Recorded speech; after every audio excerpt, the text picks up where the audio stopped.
नमस्कार दोस्तों, आपका हमारे YouTube चैनल धार्मिक कथाएं और कहानियां में स्वागत है। आज मैं आपको संतोषी माता की व्रत कथा सुनाऊंगी। अगर आपको यह कथा अच्छी लगे तो आप वीडियो को लाइक, सब्सक्राइब और शेयर जरूर कीजिएगा। आइए सुनते हैं संतोषी माता व्रत कथा। प्रेम से बोलो जय माता दी। एक बुढ़िया थी, उसके 7 बेटे थे। 6 कमाने वाले थे और एक कुछ भी नहीं कमाता था। बुढ़िया 6 की रसोई बनाती, भोजन कराती और उनसे जो कुछ जूठन बचती वो 7वें बेटे को देती। एक दिन वह पत्नी से बोला, देखो मेरी माँ मुझसे कितना प्रेम करती है। वह बोली, क्यों नहीं होगा प्रेम, वो आपको सबका जूठा जो खिलाती है। वो बोला, ऐसा नहीं हो सकता, जब तक मैं अपनी आँखों से ना देख लूँ मैं नहीं मान सकता। कुछ दिन बाद त्यौहार आया। घर में 7 प्रकार का भोजन और लड्डू बने। वह जांचने के लिए सिर दर्द का बहाना कर पतला वस्त्र सिर पर ओढ़े रसोई घर में सो गया। वह कपड़े में से सब देखता रहा। सब भाई भोजन करने आए। उसने देखा माँ ने उनके लिए सुंदर आसन बिछाया, हर प्रकार के भोजन रखे और उन्हें बुलाया। वह देखता रहा।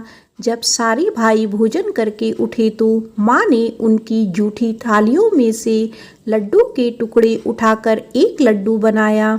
जूठन साफ करके बुढ़िया माँ ने उसे पुकारा, बेटा 6 भाई भोजन कर गए, तू कब खाएगा। वो कहने लगा, माँ मुझे भोजन नहीं करना, मैं परदेश जा रहा हूँ। माँ ने बोला, कल जाता हुआ आज ही चला जा। वो बोला, आज ही जा रहा हूँ। यह कहकर वह घर से निकल गया। चलते समय पत्नी की याद आई। वह गौशाला में उपले थाप रही थी। वह जाकर बोला, हम जावे परदेस आवे कुछ काल, तुम रहियो संतोष से धर्म अपनो पाल। वह बोली, जाओ पिया आनंद से हमारो सोच हटाए, राम भरोसे हम रहे ईश्वर तुम्हें सहाय। 2 निशानी आपन देख धरू में धीर, सुधिमति हमारी बिसरइयो रखियो मन गंभीर।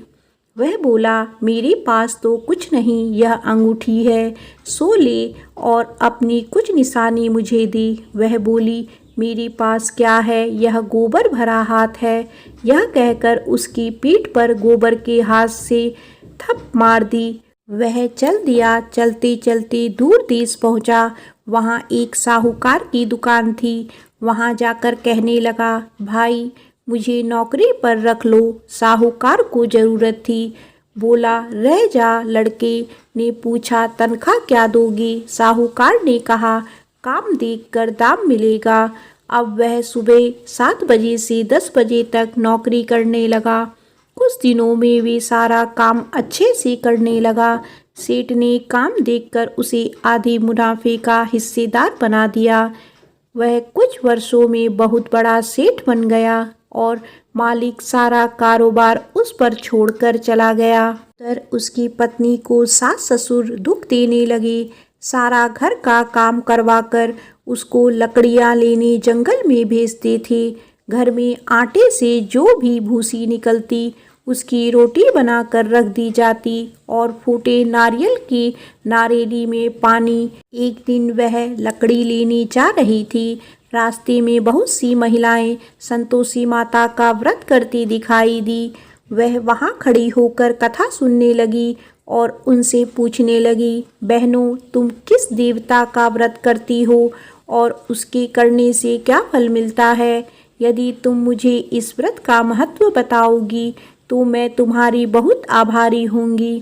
तब एक महिला बोली, सुनो, यह संतोषी माता का व्रत है। इसे करने से गरीबी का नाश होता है और जो कुछ मन में है वो सब संतोषी माता की कृपा से मिल जाता है। महिला बोली, सवा आने का गुड़ चना लेना, प्रत्येक शुक्रवार को निराहार रहकर कथा सुनना, मनोकामना पूर्ण होने पर उद्यापन करना। रास्ते में लकड़ी के बोझ को बेच दिया और उन पैसों से गुड़ चना लेकर माता के व्रत की तैयारी कर आगे चली और सामने मंदिर देखकर पूछने लगी, यह मंदिर किसका है। सब कहने लगे, संतोषी माता का मंदिर है।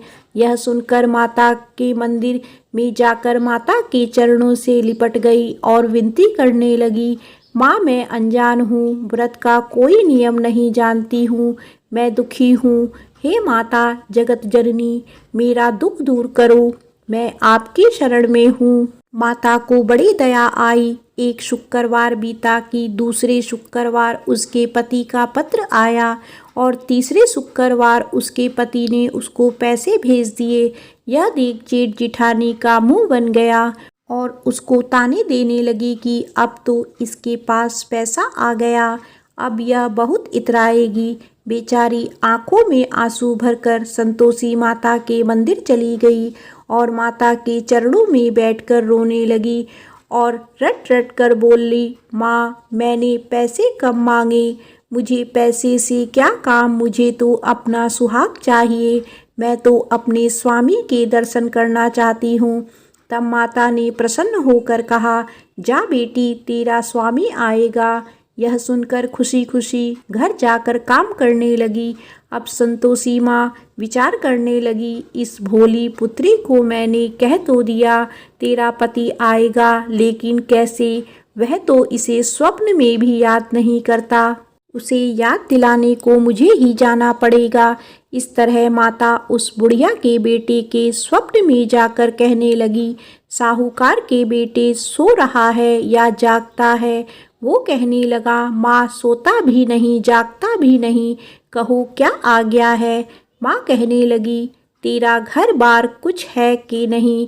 वह बोला, मेरे पास सब कुछ है, माँ बाप है, बहू है, क्या कमी है। माँ बोली, भोले तेरी पत्नी घोर कष्ट उठा रही है, तेरे माँ बाप उसे परेशानी दे रहे हैं, वह तेरे लिए तरस रही है, तो उसकी सुध ले। वह बोला, हाँ माँ मुझे पता है, पर मैं वहाँ जाऊँ कैसे।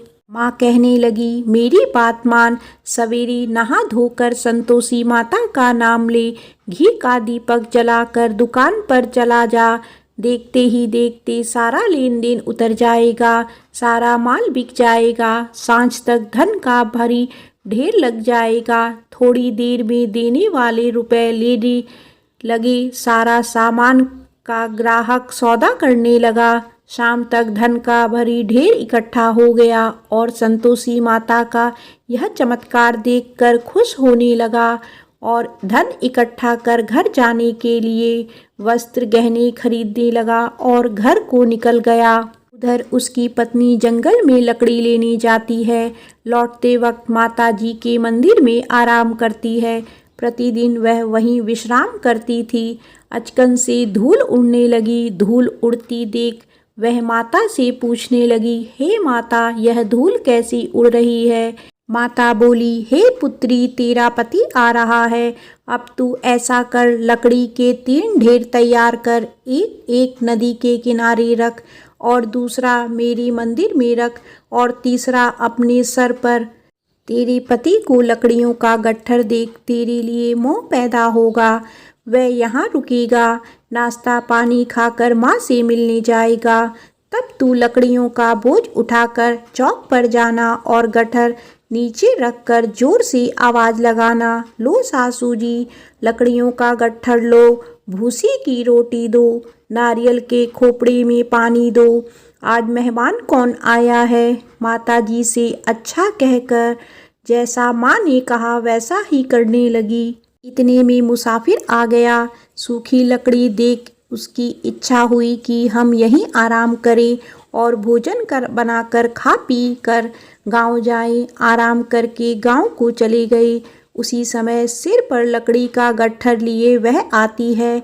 लकड़ियों का बोझ आंगन में उतारकर जोर से आवाज़ लगाती है, लो सासू जी लकड़ियों का गट्ठर लो, भूसी की रोटी दो, आज मेहमान कौन आया है। यह सुनकर उसकी सास बाहर आकर अपने दिए हुए कष्टों को भुलाने के लिए कहती है, बहू ऐसे क्यों कह रही है, तेरा मालिक आया है, आ बैठ भोजन कर, कपड़े गहने पहन। उसकी आवाज़ सुन उसका पति बाहर आता है। वह बोला, ठीक है माँ, मैंने इसे भी देखा और तुम्हें भी। अब दूसरे घर की चाबी दो, उसमें रहूंगा। माँ बोली, ठीक है। तब वह दूसरी मकान की तीसरी मंजिल का कमरा खोल सारा सामान जमाया। एक दिन पहर में राजा के महल जैसा ठाट बाट बन गया। अब क्या था, बहू सुख भोगने लगी। इतने में शुक्रवार आया। पति से कहा, मुझे संतोषी माता के व्रत का उद्यापन करना है। पति बोला, खुशी से कर लो। वह उद्यापन की तैयारी करने लगी। जेठानी के लड़कों को भोजन के लिए बुलाया। उन्होंने कहा, ठीक है, पर पीछे से जेठानी ने अपने बच्चों से कहा, भोजन के वक्त खटाई मांगना, जिससे उसका उद्यापन ना हो। लड़के गए, खीर खाकर पेट भर गया, लेकिन खाते ही कहने लगे, हमें खटाई दो, हमने खीर नहीं खानी है। वह कहने लगी, खटाई नहीं दी जाएगी, यह तो संतोषी माता का प्रसाद है। लड़के उठ खड़े हुए बोले, पैसे लाओ। भोली बहू कुछ जानती नहीं थी, उन्हें पैसे दे दिए। लड़के उसी समय इमली लेकर खाने लगे। यह देखकर बहू पर माताजी ने गुस्सा किया। राजा के दूत उसके पति को पकड़ कर ले गए। जेठ जिठानी कहने लगे, लूट लूट कर धन लाया था, अब पता लगेगा जब जेल की मार खाएगा। बहू से यह सहन नहीं हुआ। रोती हुई मंदिर गई, कहने लगी, हे माता, यह क्या किया। हंसाकर अब भक्तों को रुलाने लगी। माता बोली, बेटी, तूने उद्यापन करके मेरा व्रत भंग किया है। वह कहने लगी, माता, मैंने क्या अपराध किया है। मैंने भूल से लड़कों को पैसे दिए थे, मुझे क्षमा करो, मैं फिर तुम्हारा उद्यापन करूंगी। माँ बोली, भूल मत करना। वह कहती है, अब भूल नहीं होगी। अब वो कैसे आएंगे। माँ बोली, जा, तेरा पति तुझे रास्ते में आता मिलेगा। वह निकली, राह में पति मिला। उसने पूछा, कहाँ गए थे। वह कहने लगा, इतना धन जो कमाया है उसका टैक्स राजा ने मांगा था, वह भरने गया था। वह खुश होकर बोली, अब घर को चलो। कुछ दिन बाद फिर शुक्रवार आया। वह बोली, मुझे दोबारा माता का उद्यापन करना है। पति ने कहा, करो। बहू फिर जेठ के लड़कों को भोजन को कहने गई। जेठानी ने एक दो बातें सुनाई, और तुम सब लोग पहले ही खटाई मांगना। लड़के भोजन से पहले कहने लगे, हमें खीर नहीं खानी, हमारा जी बिगड़ता है, कुछ खटाई खाने को दो। वह बोली, खटाई किसी को नहीं मिलेगी, आना हो तो आओ। वह ब्राह्मण के लड़के लाकर भोजन कराने लगी। दक्षिणा की जगह उनको एक एक फल दिया। संतोषी माता प्रसन्न हुई। माता की कृपा हुई। 9वें मास में उसे सुंदर पुत्र प्राप्त हुआ। पुत्र को पाकर प्रतिदिन माताजी के मंदिर को जाने लगी। माँ ने सोचा, यह रोज आती है, आज क्यों ना इसके घर चलूं। यह विचार कर माता ने भयानक रूप बनाया। गुड़ चने से सना मुख, ऊपर सूंड के समान ओट, उस पर मक्खियाँ भिन भिन कर रही थी। दहली पर पैर रखते ही उसकी सास चिल्लाई, देखो रे, कोई चुड़ैल आ रही है, लड़के इसे निकालो, लड़ नहीं तो किसी को खा जाएगी। लड़के भागने लगे, चिल्लाकर खिड़की बंद करने लगे। बहू रोशनदान में से देख रही थी, खुशी से चिल्लाने लगी, आज मेरी माताजी मेरे घर आई है। वह बच्चे को दूध पीने से हटाती है। इतने में सास को क्रोध आ गया। वह बोली, क्या हुआ है। बच्चे को पटक दिया। इतने में माँ के प्रताप से लड़के ही लड़के नजर आने लगे। वह बोली, माँ, मैं जिसका व्रत करती हूँ यह संतोषी माता है। सबने माता जी के चरण पकड़ लिए और विनती कर कहने लगे, हे माता, हम नादान हैं, तुम्हारा व्रत भंग कर हमने बड़ा अपराध किया है। माता, आप हमारा अपराध क्षमा करो। इस प्रकार माता प्रसन्न हुई। बहू को प्रसन्न हो जैसा फल दिया वैसा माता सबको दे। जो पढ़े उसका मनोरथ पूर्ण हो। बोलो संतोषी माता की जय।